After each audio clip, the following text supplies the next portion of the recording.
Hi gents, we're going to go on to theorem 9, which is the second theorem that you have to learn off, and it says in a parallelogram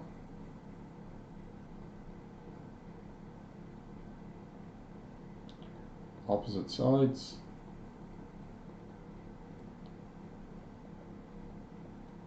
and opposite angles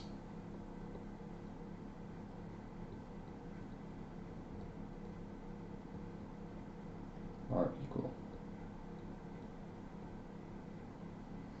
Okay, so just remember everything that you have to do. You're going to need a diagram, you're going to need given, you're going to need the construction, you're going to need what you need to prove, and then the actual proof itself.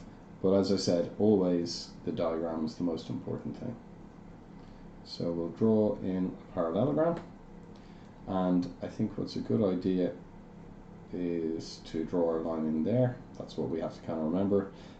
X, Y, Z, we'll call it W over here. And we will now pick out some of the angles. So the only ones that you actually need are alpha, beta, gamma, and delta, just like that. Okay, you only need that. So we should start off with what is given to us. So what's given to us is a parallelogram. You can draw the word or you can draw the symbol. Maybe you should draw the word, just write the word, sorry. So parallelogram W, X, Y, Z. That is in fact the only bit that's given to us. They don't mention alpha, beta, delta, gamma or anything like that. They just talk about opposite angles, about the whole thing or whatever. So we haven't mentioned those, so that's fine. We're just given this. But our construction was different. We did add stuff in on top of just a parallelogram. Our construction was to draw XZ. Okay, so we drew this thing here. So line segment of a line. So we've drawn that thing in there. And what we've done is we have labeled label alpha, beta, gamma, and delta. Okay, that's our construction. What do we want to prove? What do we want at the end of it? Well, we really want to say the sides are the same, so Wx is equal to Yz, the opposite sides I should say. Just to be clear, we want to say that xy is equal to wz. We want to say that the angles are the same. Now, there's a lot of these to go with. So this one should be that one. So how do we write that? We would say this is xwz is equal to the measure of the one up at the top, which is xyz. We also want to say that these ones here are the same as each other. So that is to say that wxy is equal to yzw. Okay, so those are the four things that the each pair of sides, it's two things, and each pair of angles are the same. So two things, four things. Okay, here is what we do.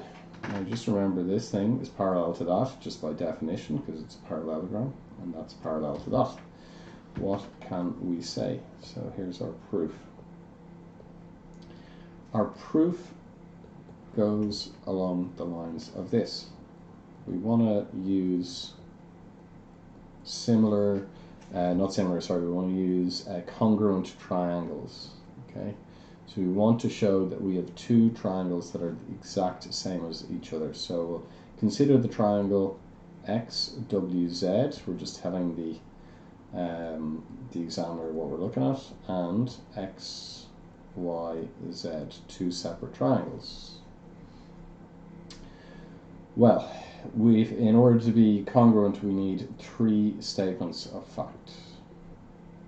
So we need two angles and one side, or we need all three sides, or we need two sides and an angle. Okay, that's the way that we can do it. So what we can say is that alpha is equal to gamma, Okay, that angle is equal to that one. Why is that? Well, again, we've two parallel lines like that, and the two parallel lines are creating, a Z shape there. So that's an alternate angle. Typically we're used to like turning that on its side and seeing it like that. And we can say that beta is equal to, not gamma of course, beta is equal to delta. So this one equals that one, and again, there's your Z shape with two parallel lines. So we can say that they are alternate angles as well. And finally, what we're trying to see is inside the two triangles, is there any side that you can say for sure is the same? Well, like, you know, can you say that that side is equal to that side? Wx is equal to Zw, or Zy. No, you can't. They are the same, but this is the whole proof of it.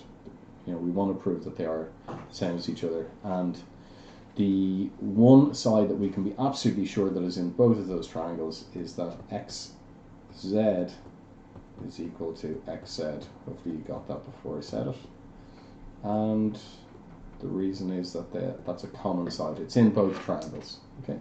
So now what we can say is that triangle XWZ is congruent to our three lines X, Y, Z. Okay, what's the reason? We have two angles and a side. We typically write that as ASA.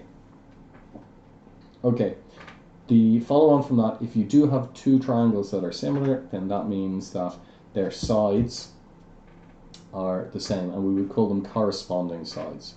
So we can say here, maybe I'll just continue it on over here rather than be flicking up and down. We can say therefore XW